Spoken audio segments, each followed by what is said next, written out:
Good morning, dear students. I am here with a new chapter, that is chapter 6, factors and multiples. So today we will learn about the factors and multiples. Okay, firstly we need to understand what is the factors.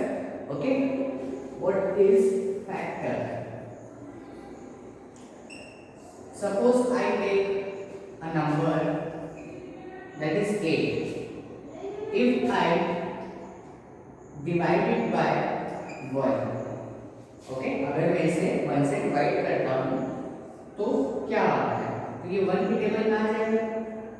1 8 जब 8, कोई reminder बचा नहीं बचा। Okay, इसी तरह अगर मैं इसको 2 से डिवाइड कर देता हूँ, ठीक है, so if I divide it by 2, so 2 4s are 8, remainder कुछ बचा नहीं बचा। अगर मैं इसे 3 से डिवाइड कर देता हूं तो 3 के टेबल में 8 नहीं आता है, 3 2s are 6, रिमाइंडर कितना बच गया 2। अगर मैं इसे 4 से डिवाइड कर देता हूं, 4 2s are 8, रिमाइंडर कुछ बचा नहीं बचा। अगर मैं इसी तरह अगर 5 से भी डिवाइड करूंगा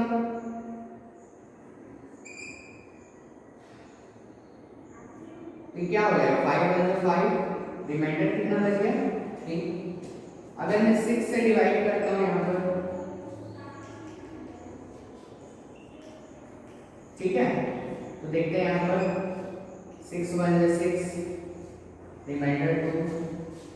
7 से करता हूँ, 7 1 7, reminder 1।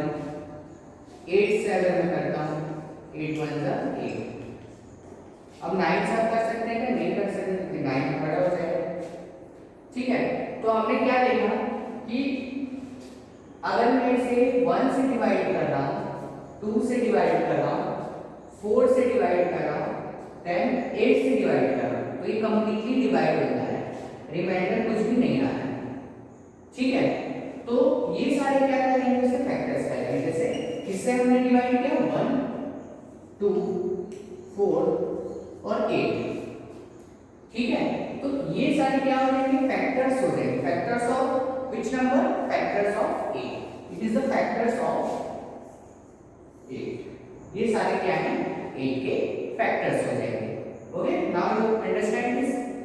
Now we will see what is the multiples. ठीक है, अब मल्टीपल्स क्या होते हैं ये देखते हैं हम। ठीक है, अगर मैं मान लो यहाँ पर कोई नंबर लिख रही 6, ठीक है, इसका मल्टीपल्स है, तो मल्टीपल्स का मतलब क्या हो जाएगा कि मल्टीपल, देखो नेम से ही इंप्लाइज है यहाँ पर कि नेम में क्या लिखा है, मल्टीपल्स। ठीक है, मतलब क्या हो जाएगा, मल्टीप्लाई। अगर हम किसी नंबर को मल्टीप्लाई करते हैं, जैसे कोई भी नंबर, ठीक है, तो ये क्या हो जाएगा, अगर मैं 1 से मल्टीप्लाई करता हूँ ये हो जाएगा 6, अगर मैं इसे 2 से मल्टीप्लाई करता हूं तो ये हो जाएगा 1। ठीक है,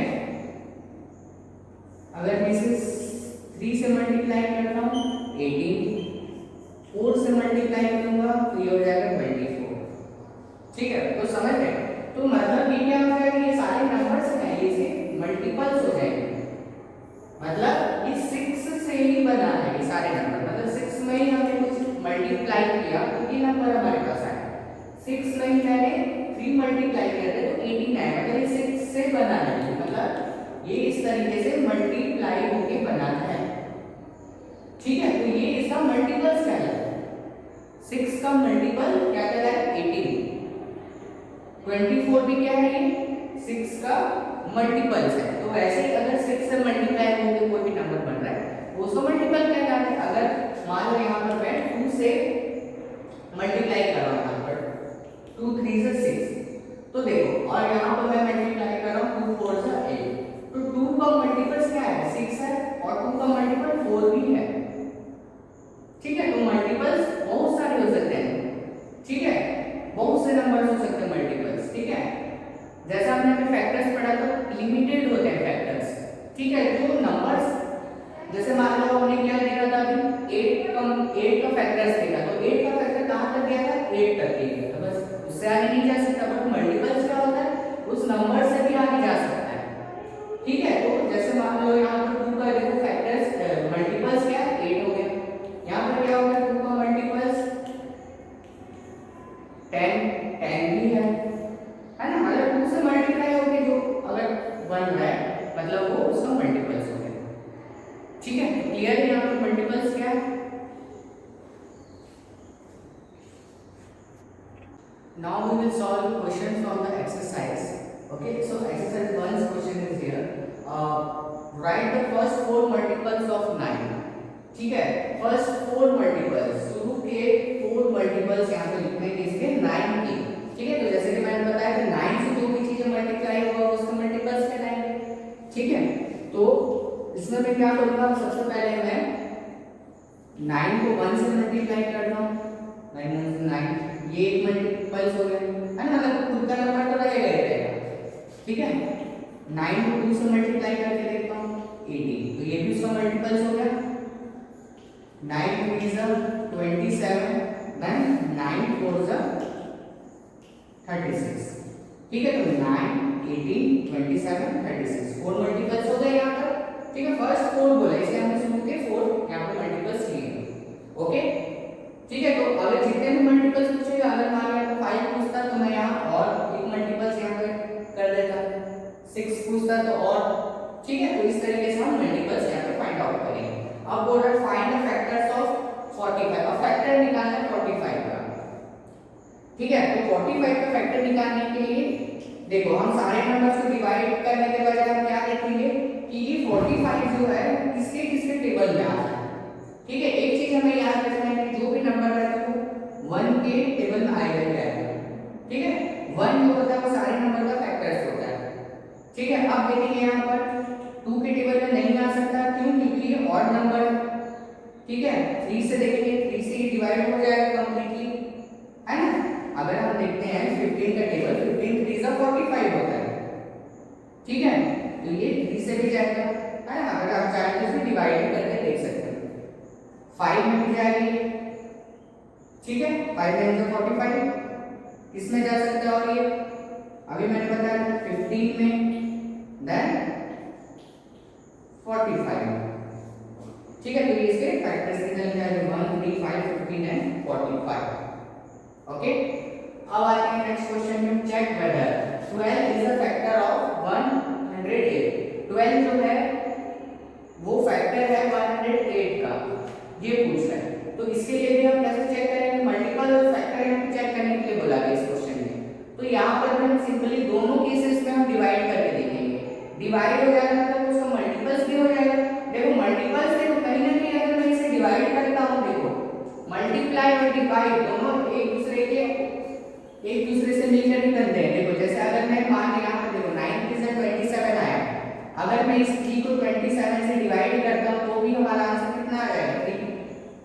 देखते हैं, तो भी हमारा आंसर क्या आ जाएगा, 3 9 27। ये कंप्लीटली डिवाइड हो रहा है, मतलब जो उसका मल्टीपल्स है वो उससे कंप्लीटली डिवाइड ही हो जाएगा। ठीक है, तो हमारा आसान तरीका क्या है, फैक्टर या मल्टीपल दोनों में से किसी भी एक को अगर पहचानना है तो अगर हम डिवाइड करके देखेंगे तो हमें मालूम पड़ जाएगा। ठीक है, तो हम क्या करेंगे, सबसे पहले 12, तो ये देखो 12 का टेबल अगर हमें आता है तो हम ये इसे बिना डिवाइड के भी जान सकते हैं। 12 आंसर 108, है ना। ये तो ऐसे ही पता चल जाएगा कि उसका फैक्टर है। ठीक है, तो ये क्या हो जाएगा, हम क्या लिखेंगे, since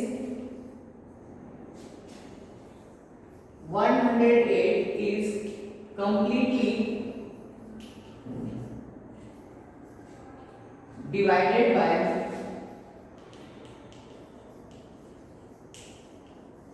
12, so it is factor of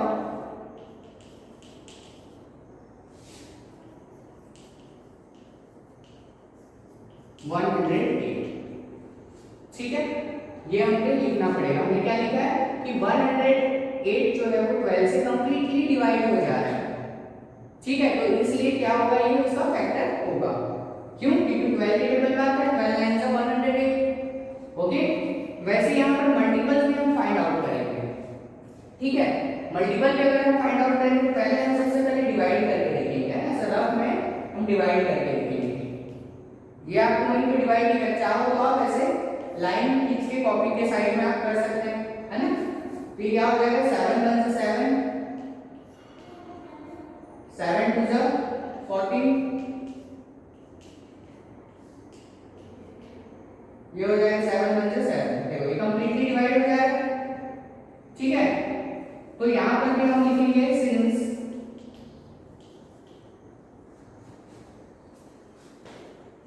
8 4 7 is divided by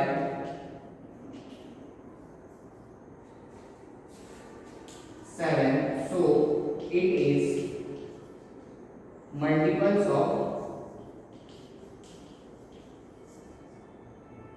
7, ठीक है।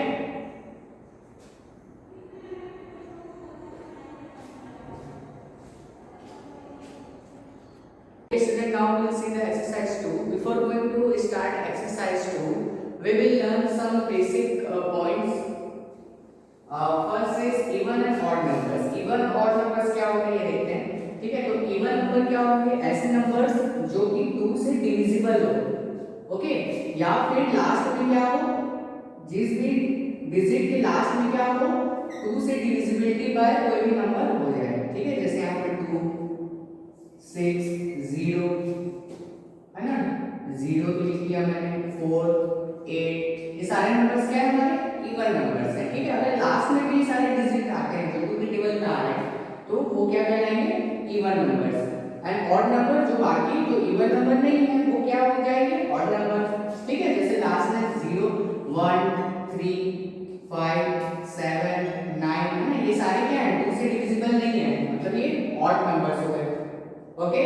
अब आते हैं प्राइम नंबर्स क्या होता है, a number which has only 2 factors 1 and itself, ठीक है। ऐसे नंबर जिससे सिर्फ क्या वो 2 फैक्टर्स निकल के आते हैं, या तो 1 फैक्टर निकल के आएगा या फिर खुद वो नंबर होना चाहिए, ठीक है। जैसे 2 आ गया, 2 क्या है, 2 जो है वो सिर्फ 1 के टेबल में आएगा और खुद के टेबल में नहीं आएगा, है ना। 3 5 और किसी के टेबल में नहीं आ सकता, वैसे ही 3 भी सेम है, 1 के टेबल में आएगा, है ना। 1 के टेबल में क्योंकि सारे नंबर्स आते हैं, तो 3 5 7 11 ये सारे क्या हो जा रहे हैं आपके प्राइम नंबर्स हो जा रहे हैं, ठीक है। ये या तो 1 के टेबल में आएंगे या फिर 2 के टेबल में आएंगे, ओके। अब आते हैं कंपोजिट नंबर। कंपोजिट नंबर क्या होता है, a number which has more than 2 factors, ठीक है। जस्ट अपोजिट है प्राइम नंबर के, यहां पर क्या होगा कंपोजिट नंबर में 2 से ज्यादा फैक्टर अगर निकल के आ रहा है मतलब वो कंपोजिट नंबर हो रहा है, ठीक है। जैसे मान के यहां पर मैं लिख दिया 4, 4 के क्या किससे इसके फैक्टर्स क्या क्या निकल के आ जाएंगे, 1 के टेबल में आएंगे, 2 के टेबल में भी आएगा और 4 खुद के टेबल मतलब 2 से ज्यादा फैक्टर्स के निकल के आ गए, मतलब ये कंपोजिट। जैसे 6 हो गया कि 1 के टेबल में, 2 के टेबल में, 3 के टेबल में और 6 के टेबल में, ठीक है। 2 से ज्यादा फैक्टर निकल के आ रहे हैं, मतलब ये कंपोजिट नंबर है। अब आते हैं ट्विन प्राइम क्या होता है। ट्विन प्राइम क्या होता है देखते हैं पहले definition, 2 primes with a difference of 2, 2 prime numbers. Prime numbers हमने पढ़ा था कौन कौन से प्राइम नंबर्स हैं, जो भी प्राइम नंबर्स है उसके डिफरेंस 2 होना चाहिए। जैसे यहाँ पर मैंने 2 प्राइम नंबर लिखे, 5 और 7 दो प्राइम नंबर है और 7 और 5 के बीच 2 का डिफरेंस है, ठीक है। वैसे ही 11 और 13 हो जाएगा, ये भी 2 का डिफरेंस है, ठीक है। तो इस तरह के नंबर्स क्या कहेंगे ट्विन प्राइम, ओके। अब आते हैं को प्राइम क्या होता है, 2 numbers only one as a common factor, ठीक है। 2 नंबर्स का जब एक ही कॉमन फैक्टर है ना, सेम फैक्टर से निकल 1 निकल के आता हो तो हम क्या कहेंगे उसे को प्राइम कहेंगे। जैसे यहाँ पर एग्जांपल है 4 और 5 5 और 11, ठीक है। तो जैसे मैं 4 का फैक्टर यहाँ पे निकाल के बता रहा हूँ, 4 के फैक्टर क्या हो जाएंगे 1 2 और 4, 5 के फैक्टर क्या हो जाएंगे 1 और 5 होंगे क्योंकि प्राइम नंबर है। तो इसके देखो फैक्टर सिर्फ 1 निकल के आ रहा है कॉमन, दोनों में सेम है, 1 कॉमन है, ठीक है, बाकी सब कॉमन नहीं है, ठीक है। तो ये क्या कहेंगे को प्राइम।